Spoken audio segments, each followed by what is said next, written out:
Hi guys, ගොප්පයි මගෙන් අහලා තිබ්බා සම්පූර්ණයෙන්ම මදේ වැටෙන්නේ කොහොමද මැෂින් එකේ කැපෙද්දි කියලා. මම සම්පූර්ණයෙන්ම මදේ විතරක් නෙවෙටෙන්නේ නැහැ. ඉන්න මම දැන් ඔයාලට පෙන්නනවා. මදේ විතරක් නෙවෙයි කෑලි පීලිත් එනවා.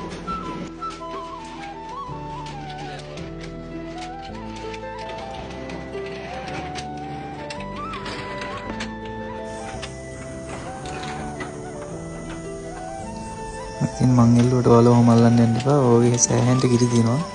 ඉතින් ඔහොම තමයි එන්නේ. ඒ කීලිත් එනවා. ඊට පස්සේ තමයි මේ තියෙන්නේ මදි. මේක දැන් ෆ්‍රෙෂ් මේක සාමාන්‍ය සති 3ක් වගේ තමයි තියාගන්න පුළුවන් වෙනවා. මේක අවන් කරපුවම කොහොමද කියලා මම ඔයාලට දැන් පෙන්නනවා. දවසන් වෙච්ච අවන් මදි කියන්නේ ෆ්‍රෙෂ් එක අවන් කරලා තියෙන්නේ මේක. සාමාන්‍යයෙන් මේ තියෙන පියදී මද විතරක්ම ඉන්නේ මැෂින් එකේ. තව දෙයක් තමයි මේ වගේ ගස් කජු කිලෝ 4ක් කපන්න ඕනේ මේ හොඳ මද කීලි කෑලි කලවම මේ කිලෝ එකක් ගන්න. ඒක තමයි කජු මෙච්චර ගණන්. අනිත් එක ගොඩක් අය හිතන් ඉන්නවා මේ වගේ 8 කිලෝ එකක් කපුවම තමයි ඒ වගේ මද කිලෝ එකක් එන්නේ. එහෙම නෑ. කිලෝ 4ක් කපන්න ඕනේ 1 කිලෝ එකක් ගන්න.